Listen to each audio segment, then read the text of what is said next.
I am Soma Senroy from India Meteorological Department, and I will give you the weekly weather review during the past 1 week as well as outlook for the next 2 weeks. If we see the past 1 week, the weather was dominated by two features: the heat wave conditions over north and central India and extremely heavy rainfall over northeast India. Two contrasting phenomena happened during this week. If we see the weather systems that caused this kind of events, during this last 1 week, we had a very weak western disturbance, weak because it was far to the north to affect the Indian subcontinent much. At the same time, we had a strong southwesterly wind flow from the Bay of Bengal into northeast India, which resulted in extremely heavy rainfall over Meghalaya, especially, and also heavy rainfall over adjoining Assam, Manipur. In the south, we had a wind discontinuity which changed from day to day, but because of this, we had a merging of easterly and westerly winds, resulted in some thunderstorm activity over South Peninsula. And with the temperature increase and a strong anticyclone in the middle levels, the temperatures throughout the country gradually rose throughout India. Because of this, a fresh heat wave spell commenced over the Indian subcontinent, which continues till today. If we see the rainfall during the past 1 week, during the 24th to 30th March period, you'll note that the main rainfall belt was over northeast India. Some isolated rainfall on account of the western disturbance I discussed with you did happen over Jammu and Kashmir, and some thunderstorm activity happened over South Peninsula almost every day of the week because of the wind discontinuity. But the main rainfall belt was over northeast India.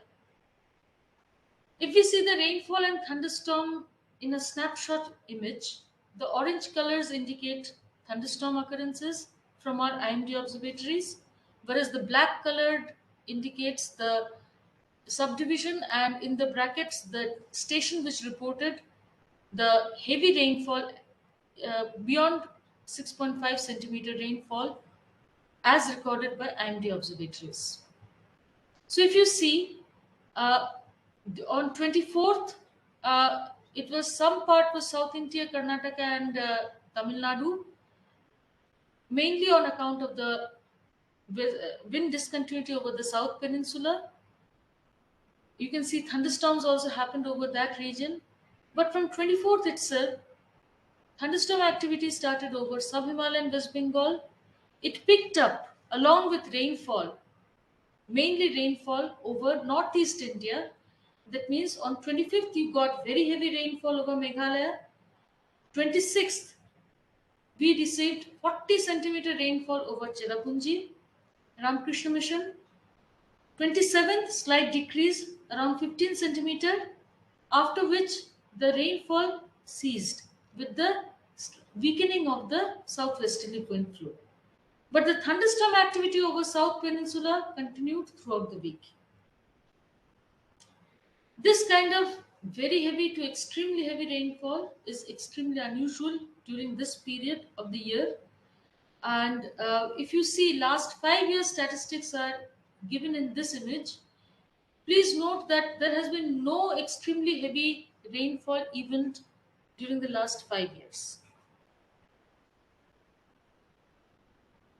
But despite this extremely heavy rainfall, if you note that, as I discussed, the strong anticyclone over the Indian subcontinent in the middle levels inhibited any convection over the mainland region, because of which most of the central and north Indian subdivisions were dry. So Northwest India, Central India, you can see that this week's shortfall was around 96%, 95%. And even Considering the season as a whole, it is highly deficient with 86% deficiency in central India and 89% deficiency for northwest India. Overall, we had a very dry month of March. Simultaneously, if you observe the temperatures, because of this anticyclone inhibiting the convection, the solar energy gradually built up over the ground and temperatures started to rise. The picture on the left indicates the temperature, maximum temperatures, whereas the one to the right is the minimum temperatures. Maximum temperatures of the range of 40 to 42 degrees, if you note, started over Rajasthan, West Rajasthan, and Vidarbha, and gradually spread throughout the north, west, and central Indian region, as well as parts of East India. The minimum temperature was not significantly high, because of which warm nights were not and observed throughout the region. But because of the rise of this maximum temperatures, we started to see a fresh spell of heat wave conditions over the Indian subcontinent. So on 26th, it started, like I said, over Saurashtra Kutch, West Indian region. Simultaneously, Himachal Pradesh, the hilly parts of Himachal Pradesh also displayed abnormally high temperatures. Let me be very specific. These temperatures over Himachal Pradesh is not the same as those over Saurashtra Kutch. But nevertheless, it qualified as a heat wave as per IMD criteria. 27th, we see a sudden increase of heat wave conditions over larger parts of North India, especially the Western Himalayan region, as well as parts of Western India. West Rajasthan suddenly became severe heat wave conditions, and Saurashtra Kutch, West Madhya Pradesh heat wave conditions. 28th, severity increased. 29th, severity further increased over northwest India. But simultaneously, if you note, the heat wave conditions, the, the subdivisions that qualified to be considered in the heat wave spread not just to northwest India but much larger parts of North India as well as central India. 30th, if you note, conditions persist. So this is the second heat wave of the season as well as the month of March. Both heat waves are abnormal for this month if you consider the past statistics. If you see the first heat wave during 11th to 21st March and compare it with the second heat wave which was started from 26th of March, the first heat wave was confined mostly to the Western Indian region. Saurashtra Kutch, Gujarat, Konkan, Madhya Maharashtra, Vidarbha, West Indian region. Whereas this particular spell is much more widespread, encompassing not just West Indian region but also Central and North Indian region and Western Himalayan region. So all over, this is a more widespread event which continues till today. If you see the synoptic features of the day, we have a small circulation over Haryana in the lower levels. Another circulation lies over southeast Uttar Pradesh and Bihar in the lower levels. And the trough extends southwards towards another circulation over the Gulf of Mannar. All these circulations are overlaid by strong anticyclonic flow at 700 HPA, that is 3.1 kilometer and aloft, which is likely to prevent any weather occurring over the main Indian landmass.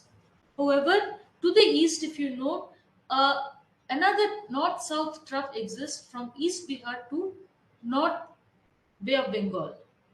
On account of this trough, moisture flow again has started from the North Bay of Bengal into northeast India, because of which a fresh spell of weather is likely to start over northeast India.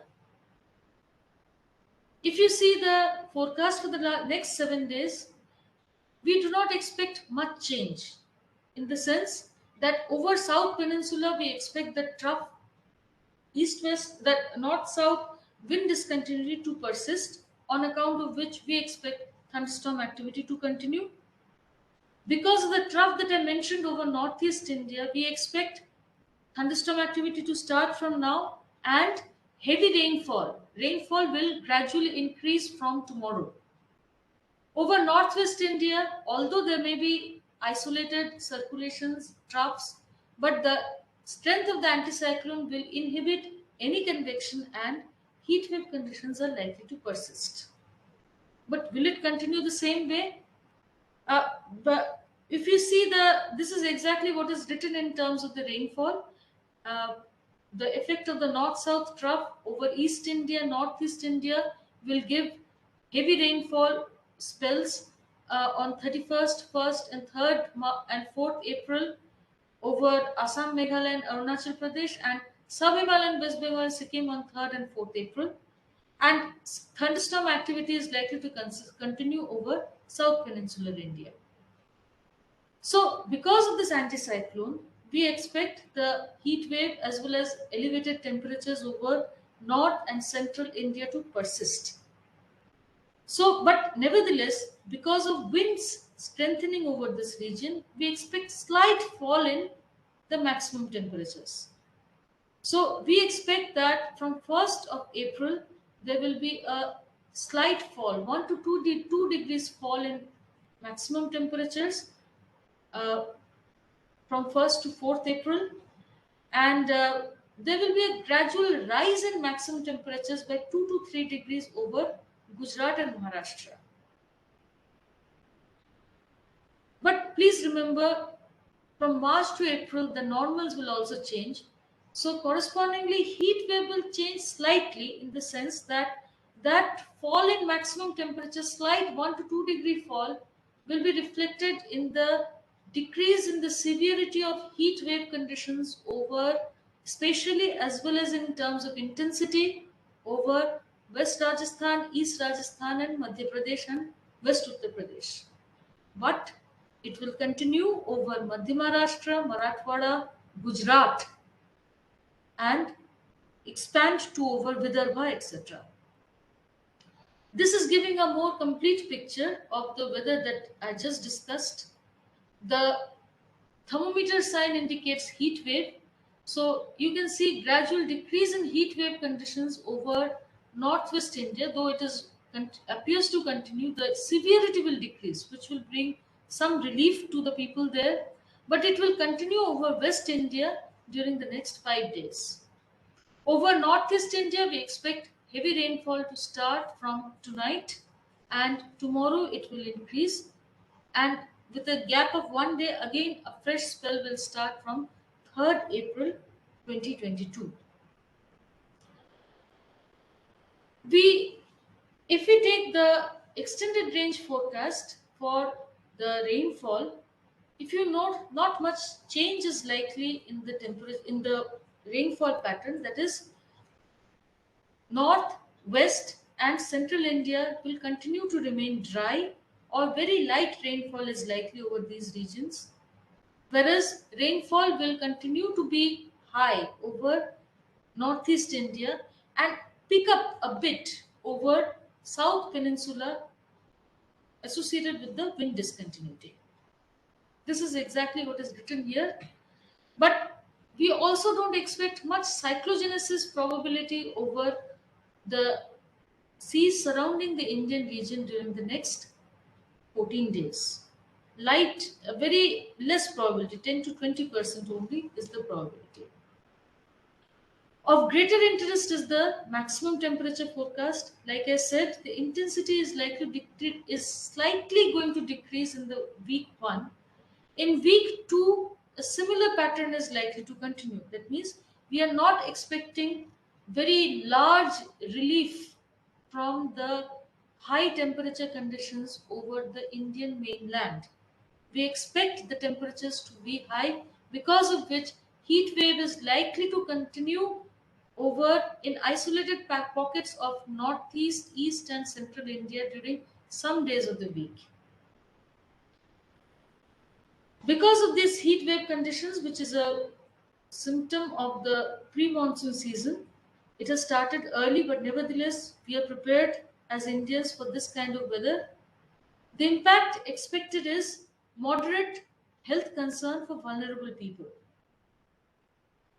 There is increased likelihood of heat illness symptoms because as the period of heat wave continues, the effects will be more on people, especially those who are exposed to the sun and doing heavy work in the outside. So the action suggested is avoid heat exposure, keep cool.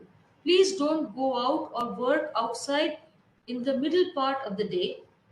Drink sufficient water even if not thirsty. We often do not understand the effect of heat until heat stroke or a sunstroke happens.